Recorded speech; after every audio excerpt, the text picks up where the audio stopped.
অন্নপূর্ণা যোজনার অনেকেই ৩,০০০ টাকা ভাতা পেয়েছেন, আর ইতিমধ্যে জোর কদমে চলছে অনলাইন ফর্ম ফিল আপ। তবে দ্বিতীয় ধাপের টাকা কবে ঢুকবে সেই আশায় কিন্তু অনেকেই এখনও রয়েছেন। চলুন আমরা এই মুহূর্তে আমাদের সাথে পেয়েছি, আমাদের স্টুডিওতে পেয়েছি ভারতীয় জনতা পার্টির জলপাইগুড়ি সদর ব্লকের বোয়ালমারি নন্দনপুর অঞ্চলের যে ভারতীয় জনতা পার্টির অঞ্চল সভাপতি রয়েছেন, তাকে আমাদের স্টুডিওতে পেয়েছি। নমস্কার, আপনাদের সাথে পরিচয় করে দেবো। ভানু কি নাম আপনার? নাম ভানু রায়। আচ্ছা, আপনি তো বোয়ালমারি নন্দনপুর অঞ্চল সভাপতি, তাই তো? ভারতীয় জনতা পার্টি। বলছি এই মুহূর্তে একটা জোরদার প্রক্রিয়া চলছে অন্নপূর্ণা ভাণ্ডার, যারা অনেকেই ইতিমধ্যেই অনলাইনে করেছেন, অফলাইনে করেছেন, এই অঞ্চলে মোটামুটি কতটা হয়েছে এই মুহূর্তে? দেখুন, আমাদের এটা 30 তারিখ থেকে ফর্ম ফিল আপ শুরু হয়।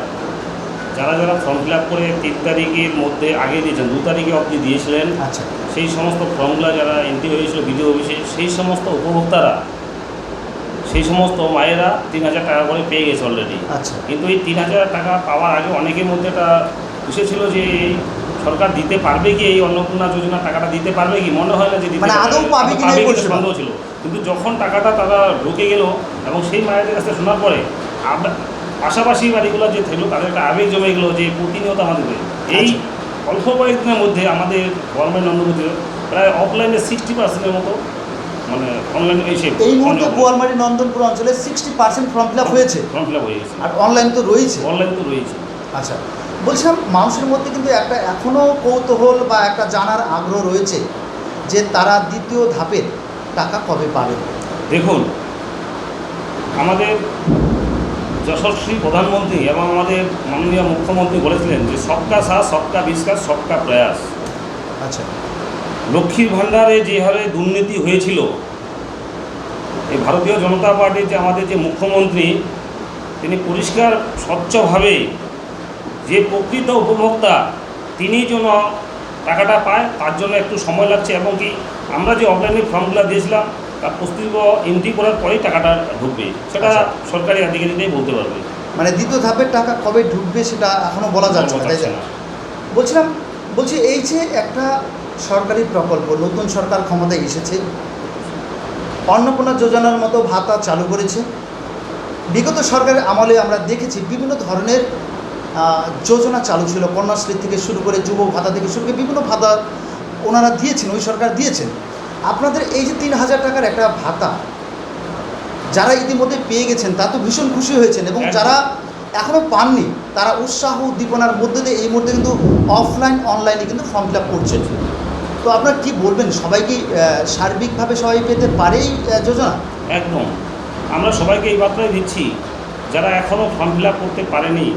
আমরা এই সরকার আসার আমাদের যে প্রতিশ্রুতি ছিল যে আমরা 45 দিনের মাথায় এই প্রকল্পগুলি বাস্তবায়ন করব, আমরা সেটা করেছি। এবং কি আমাদের যে 54টি প্রকল্প রয়েছে, সেই 54টি প্রকল্প আগামীকাল থেকে, অর্থাৎ 15ই জুন থেকে 17ই জুন অবধি 54টা প্রকল্পর পরিকল্পনা চলছে এবং বাস্তবায়ন রূপে সদর বিধানসভাতে আমাদের কালকে হচ্ছে বিডিও অফিসে, এবং কি খারিজা 2 আমাদের যে মালগাড়ি জিপি আছে সেখানেও কালকে হচ্ছে। সেখানে 54টা প্রকল্পের উদ্বোধন হচ্ছে। তার মধ্যে অন্যতম কী কী রয়েছেন যদি দু একটা? যেমন যেটা হচ্ছে অন্নপূর্ণা যোজনা, আচ্ছা, বার্ধক্য ভাতা, বিধবা ভাতা, তোমার হচ্ছে কিষাণ ক্রেডিট কার্ড, প্রধানমন্ত্রী আবাস যোজনা, প্রধানমন্ত্রী PM কিষাণ নিধি যোজনা, আয়ুষ্মান ভারত, বিভিন্ন রকম 54টি প্রকল্প আমাদের। বলছি, যখন অন্নপূর্ণা ভাণ্ডারে একটা ডাবল মানে দ্বিগুণ দেওয়া হচ্ছে, সেই ক্ষেত্রে কি অন্যান্য ভাতা বাড়তে পারে? অবশ্যই। আমরা যারা প্রতিশ্রুতি ছিল যে বার্ধক্য ভাতা, বিধবা ভাতা যেটা 1,000 টাকা ছিল সেটাকে 2,000 হবে। আচ্ছা, এবং কি যুব শক্তি, যে যারা যুব বলছিল যুব শক্তি, সেটা 3,000 টাকা পাবে। আপনারা দেখেছেন যে অন্নপূর্ণা যোজনার যে 3,000 টাকা অলরেডি অনেক মায়েদের অ্যাকাউন্টে ঢুকে গেছে। সে ঢুকেছে। বলছিলাম যে বার্ধক্য ভাতা বাড়বে, সব ভাতাই বর্তমানে মানে বাড়ানোর একটা প্রক্রিয়া চলছে। এবং যখন বিরোধী দলনেতা ছিলেন শুভেন্দু অধিকারী, যিনি আমাদের পশ্চিমবঙ্গের মুখ্যমন্ত্রী হয়েছেন, উনি বলেছেন যে সমস্ত ভাতাই বাড়িয়ে দেওয়া হবে। এই যে ভাতা বাড়ানো হচ্ছে সাধারণ মানুষের কতটা উপকার হবে সেই বিষয়ে যদি বলেন। দেখুন, সাধারণ মানুষের অনেকটাই উপকৃত হবে। সাধারণ যারা শ্রমজীবী খেটে খাওয়া মানুষ, বৃদ্ধ বাবা মায়েরা, তারা আজকে 1000 টাকায় কিছু হয় না, তারা যে আজকে 2000 টাকা করে পাচ্ছে। এবং ছাত্রদের যে স্কলারশিপ থেকে শুরু করে প্রত্যেকটাই ডবল হয়েছে। তার কারণ বিগত যে আমাদের সরকার ছিল তারা শুধু ভাওতাবাজি, মানুষকে এক একটা দেশের অ্যাকাউন্টে এই লক্ষ্মীর ভাণ্ডারে 31 লক্ষ ভুয়ো। আজকে যদি সেই 31 লক্ষ ভুয়ো না হতো তাহলে এতটা কিন্তু আমাদের মা বোনেদের হয়রানি হতো না। তার জন্যই ফর্মগুলো একদম প্রকৃত যে উপভোক্তা তাদের কাছে কিন্তু সঠিকভাবে সঠিক টাকাটা যায়, সেটাই কিন্তু ব্যবস্থা করছেন আমাদের মাননীয় মানে মুখ্যমন্ত্রী। এটা বলতে চাইছেন যে লক্ষ্মীর ভাণ্ডার প্রকল্পও বিগত সরকার দুর্নীতিগ্রস্ত ছিল। প্রত্যেকটা প্রকল্পে আপনারা দেখছেন আজকে আমাদের যে দেনা প্রায় 800 কোটি টাকার মতো মমতা ব্যানার্জি রেখে গিয়েছেন। আপনারা ইতিমধ্যে দেখতে পাচ্ছেন আমাদের মাননীয় মুখ্যমন্ত্রী কিভাবে তার কত জায়গায় হানা দিয়ে একজন অনুব্রতর যে গাড়ি চালক তার কাছ থেকে আজকে 70 কিলো সোনা পাওয়া যাচ্ছে। এটা ভাবতে অবাক লাগে। সেই টাকাগুলো তো আমাদের আজকে দপ্তরে যাচ্ছে, তো সরকারের ফান্ডে তো যাচ্ছে যাচ্ছে। বিভিন্ন জায়গায় নয়। এটাই আমাদের ডেভেলপমেন্ট।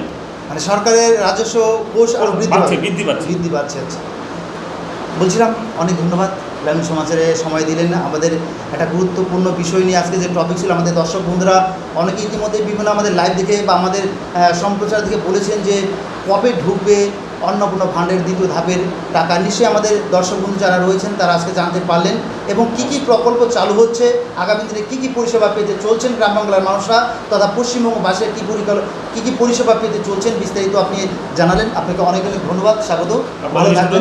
নিশ্চয়ই আগামী দিনে আবার আপনাকে আমরা আমাদের স্টুডিওতে পাবো।